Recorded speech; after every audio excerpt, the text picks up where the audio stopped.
Bonjour, aujourd'hui on va vous présenter un logiciel qui s'appelle Trotodile Chemistry 605.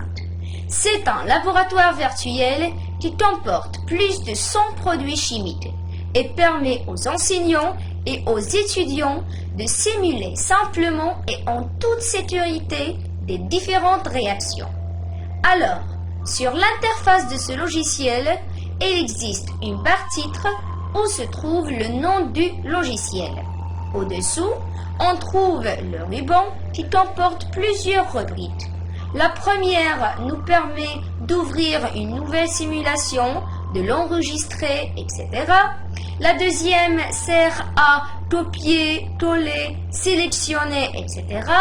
La troisième permet de choisir la vue de l'interface et la rubrique scène où on peut déterminer le nombre des scènes de simulation qu'on peut réaliser. Au-dessous, on trouve une barre d'outils qui comporte les outils les plus utilisables, comme celui qui nous fait retourner à l'étape précédente ou aller vers la suivante, celui de découpage et ainsi un outil très important qui contrôle la vitesse de la réaction réalisée. Ici, dans la partie gauche, on trouve une colonne qui présente le contenu scientifique de ce logiciel constitué de plusieurs rubriques. La première nous donne des instructions pour bien réaliser les simulations. Par la suite, on trouve les différentes simulations classées selon leur catégorie.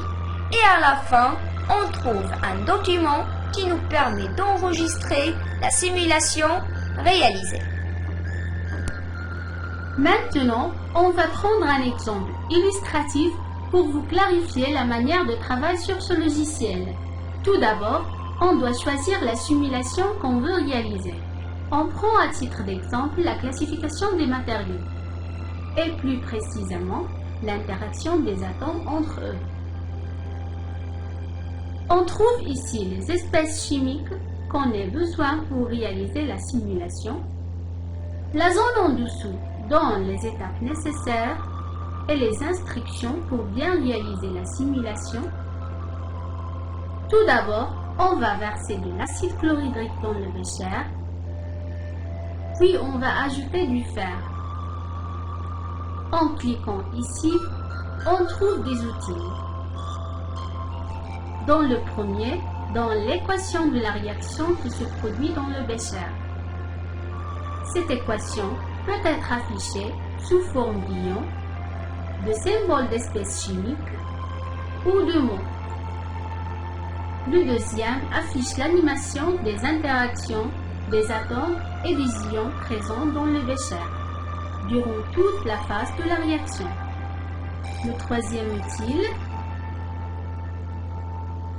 permet de vider le bécher si on veut recommencer une nouvelle réaction.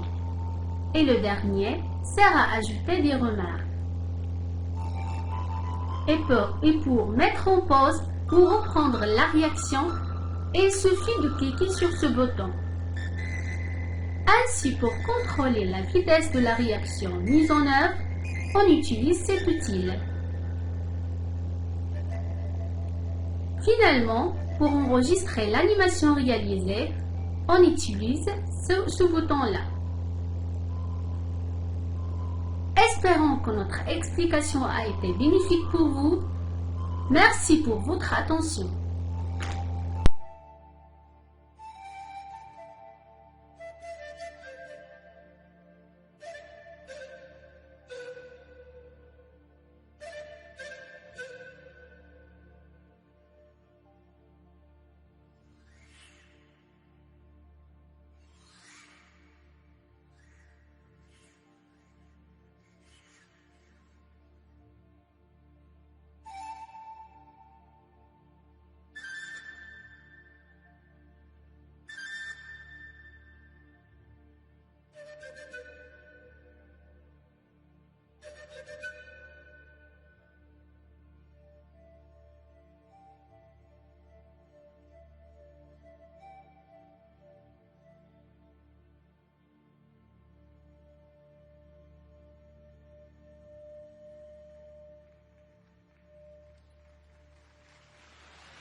Alhamdulillah.